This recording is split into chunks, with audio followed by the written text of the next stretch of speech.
ആകാശവാണി.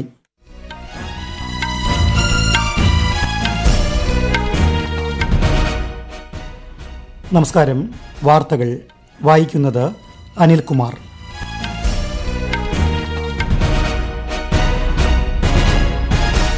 പ്രധാന വാർത്തകൾ. രാഷ്ട്രപതി ദ്രൗപദി മുർമു അംഗോള പ്രസിഡന്റ് ജോവോ ലോറൻസിയുമായി ഉഭയകക്ഷി ചർച്ച നടത്തി. വിവിധ മേഖലകളിലെ സഹകരണം മെച്ചപ്പെടുത്തുന്നതിനുള്ള ധാരണാപത്രങ്ങളിൽ ഇരു രാജ്യങ്ങളും ഒപ്പുവച്ചു. ഉത്തരാഖണ്ഡിൽ 8,000 കോടിയിലധികം രൂപയുടെ വികസന പദ്ധതികൾക്ക് പ്രധാനമന്ത്രി നരേന്ദ്രമോദി തുടക്കം കുറിച്ചു. ബീഹാർ നിയമസഭാ തെരഞ്ഞെടുപ്പിന്റെ അവസാന ഘട്ടത്തിലേക്കുള്ള പരസ്യപ്രചാരണം അവസാനിച്ചു. വോട്ടെടുപ്പ് മറ്റന്നാൾ. കർഷകരുമായി ബന്ധപ്പെട്ട വിവിധ വിഷയങ്ങൾ ചർച്ച ചെയ്യാൻ കേന്ദ്രമന്ത്രി ശിവരാജ് സിംഗ് ചൌഹാൻ നാളെ ഒഡീഷ സന്ദർശിക്കും. വടക്കേ ഇന്ത്യയിൽ ശീതതരംഗത്തിന് സാധ്യതയെന്ന് കേന്ദ്ര കാലാവസ്ഥാ വകുപ്പ്. കേരളത്തിൽ തെക്കൻ ജില്ലകളിൽ ശക്തമായ മഴ തുടരുന്നു. 4 ജില്ലകളിൽ മഞ്ഞ ജാഗ്രത. ടെന്നീസ് താരം നൊവാക് ജോക്കോവിച്ച് പരിക്കിനെ തുടർന്ന് 2025 ടെന്നീസ് ATP ഫൈനൽസിൽ നിന്ന് പിന്മാറി. വാർത്തകൾ വിശദമായി.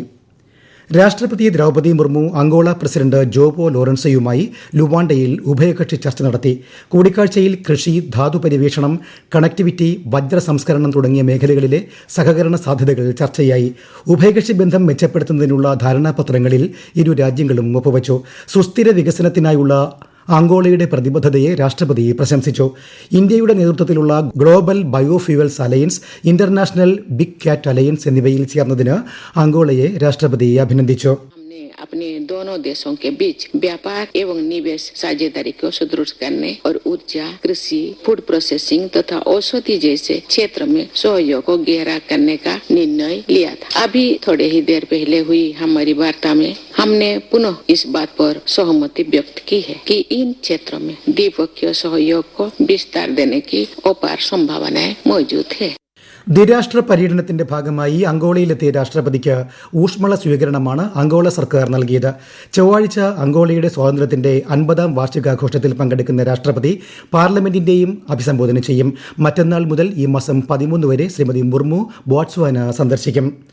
വിദ്യാർത്ഥികൾക്ക് അംഗീകാരം ലഭിക്കണമെങ്കിൽ അർപ്പണബോധവും കഠിനാധ്വാനവും ആവശ്യമാണെന്ന് ഉപരാഷ്ട്രപതി CP രാധാകൃഷ്ണൻ. മൈസൂരുവിലെ JSS അക്കാദമി ഓഫ് ഹയർ എഡ്യൂക്കേഷന്റെ ബിരുദദാന ചടങ്ങിൽ സംസാരിക്കുകയായിരുന്നു അദ്ദേഹം. കലാലയത്തിൽ നിന്ന് നേടിയ അറിവ് ഉപയോഗപ്പെടുത്തി ലക്ഷ്യങ്ങൾ കൈവരിക്കണമെന്നും അദ്ദേഹം വിദ്യാർത്ഥികളോട് ആവശ്യപ്പെട്ടു. ഉത്തരാഖണ്ഡ് സംസ്ഥാനത്തിന്റെ രജത ജൂബിലി ആഘോഷങ്ങൾ പ്രധാനമന്ത്രി നരേന്ദ്രമോദി ഉദ്ഘാടനം ചെയ്തു. ഡെറാഡൂണിലെ ഫോറസ്റ്റ് റിസർച്ച് ഇൻസ്റ്റിറ്റ്യൂട്ടിൽ നടന്ന പരിപാടിയിൽ 8,000 കോടിയിലധികം രൂപയുടെ വികസന പദ്ധതികൾക്ക് അദ്ദേഹം ശിലാസ്ഥാപനം നിർവഹിച്ചു. വിദ്യാഭ്യാസം, ആരോഗ്യം, കായികം, വിനോദസഞ്ചാരം തുടങ്ങിയ മേഖലകളിലെ ഈ പദ്ധതികൾ ഒട്ടേറെ പുതിയ തൊഴിലവസരങ്ങൾ സൃഷ്ടിക്കുമെന്ന് പ്രധാനമന്ത്രി പറഞ്ഞു. बेहतर कनेक्टिविटी का उत्तराखंड के विकास से गहरा नाता है. इसलिए आज राज्य में 2 लाख करोड़ रुपए से अधिक की परियोजनाओं पर काम चल रहा है. ऋषिकेश कर्णप्रयाग रेल परियोजना प्रगति पर है. दिल्ली देहरादून एक्सप्रेसवे अब लगभग तैयार है. കണക്ടിവിറ്റി വർദ്ധിപ്പിക്കുന്നത് സംസ്ഥാന വികസനത്തിൽ നിർണായകമാണെന്നും ഈ രംഗത്ത് 2 ലക്ഷം കോടിയിലധികം രൂപയുടെ പദ്ധതികളുടെ പ്രവർത്തനം പുരോഗമിക്കുകയാണെന്നും അദ്ദേഹം പറഞ്ഞു. ഉത്തരാഖണ്ഡിലെ ഓരോ ഗ്രാമവും ഓരോ ചെറിയ വിനോദസഞ്ചാര കേന്ദ്രമായി മാറണമെന്നും പ്രധാനമന്ത്രി ആവശ്യപ്പെട്ടു. കേന്ദ്ര കൃഷിമന്ത്രി ശിവരാജ് സിംഗ് ചൌഹാൻ നാളെ ഒഡീഷ സന്ദർശിക്കും.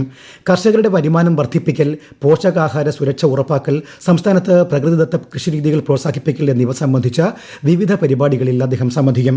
മില്ലറ്റ് ദിന പരിപാടിയുടെ ഉദ്ഘാടന സമ്മേളനത്തിൽ ചൌഹാൻ മുഖ്യാതിഥിയായി പങ്കെടുക്കും. തുടർന്ന് കട്ടക്കിലെ സദർ മേഖല സന്ദർശിക്കുന്ന അദ്ദേഹം കർഷകരുമായി ആശയവിനിമയം നടത്തും. ഇന്ത്യൻ വ്യോമസേനയുടെ 93ാം വാർഷികാഘോഷത്തോടനുബന്ധിച്ച് കിഴക്കൻ എയർ കമാൻഡ് അസമിലെ ഗുവാഹത്തിയിൽ വ്യോമാഭ്യാസ പ്രകടനം സംഘടിപ്പിച്ചു.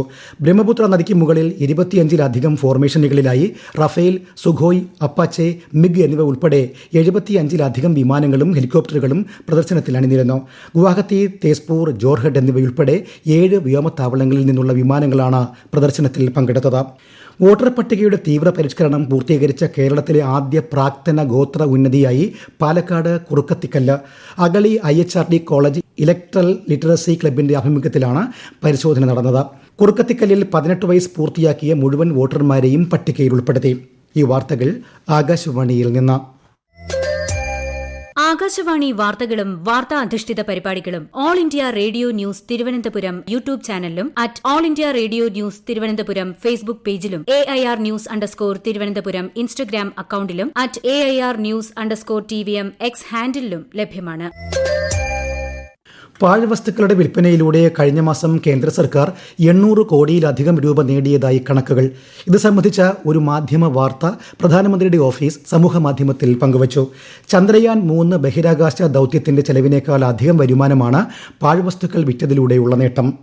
വനഭൂമിയിൽ പട്ടയം നൽകുന്നതിനുള്ള സംയുക്ത പരിശോധനയുടെ സംസ്ഥാനതല ഉദ്ഘാടനം വനമന്ത്രി AK ശശീന്ദ്രൻ തൃശൂർ പീച്ചിയിൽ നിർവഹിച്ചു.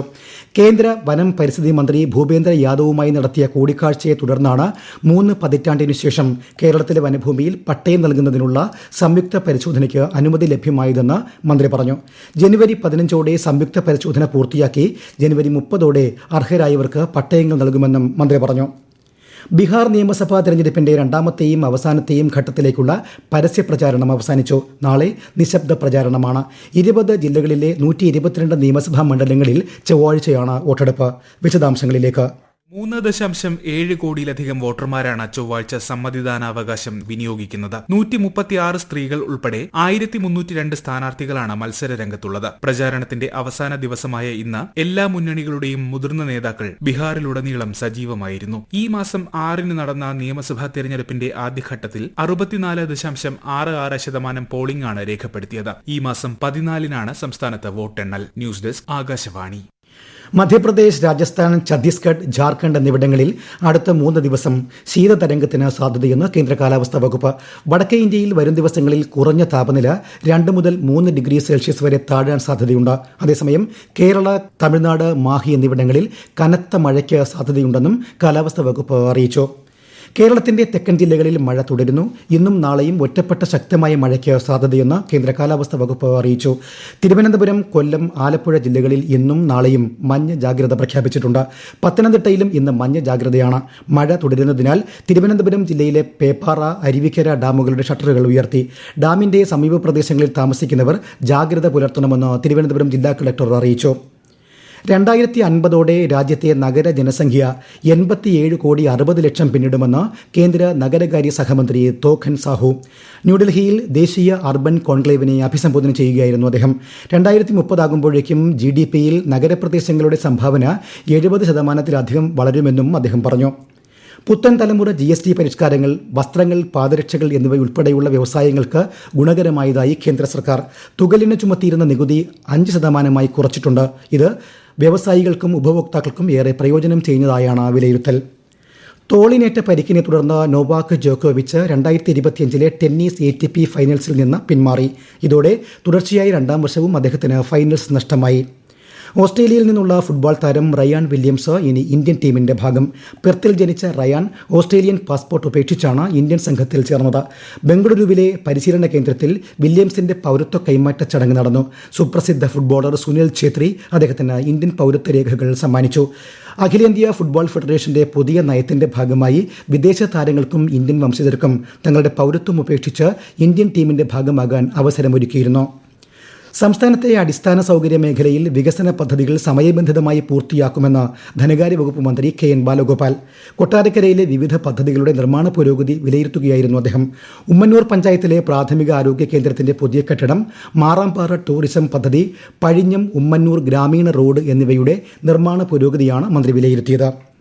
പസഫിക് സമുദ്രമേഖലയിലുണ്ടായ ഭൂകമ്പത്തെ തുടർന്ന് ജപ്പാനിലെ ഇവാട്ടെ പ്രവിശ്യയിൽ സുനാമി മുന്നറിയിപ്പ്. 1 മീറ്റർ വരെ ഉയരത്തിൽ സുനാമി തിരകൾ ഇവിടെ എത്താൻ സാധ്യതയുണ്ടെന്ന് ജപ്പാൻ കാലാവസ്ഥാ ഏജൻസി അറിയിച്ചു. പ്രധാന വാർത്തകൾ വീണ്ടും. രാഷ്ട്രപതി ദ്രൗപദി മുർമു അംഗോള പ്രസിഡന്റ് ജോവോ ലോറൻസോയുമായി ഉഭയകക്ഷി ചർച്ച നടത്തി. വിവിധ മേഖലകളിലെ സഹകരണം മെച്ചപ്പെടുത്തുന്നതിനുള്ള ധാരണാപത്രങ്ങളിൽ ഇരു രാജ്യങ്ങളും ഒപ്പുവച്ചു. ഉത്തരാഖണ്ഡിൽ 8000 കോടിയിലധികം രൂപയുടെ വികസന പദ്ധതികൾക്ക് പ്രധാനമന്ത്രി നരേന്ദ്രമോദി തുടക്കം കുറിച്ചു. ബീഹാർ നിയമസഭാ തെരഞ്ഞെടുപ്പിന്റെ അവസാന ഘട്ടത്തിലേക്കുള്ള പരസ്യപ്രചാരണം അവസാനിച്ചു. വോട്ടെടുപ്പ് മറ്റന്നാൾ.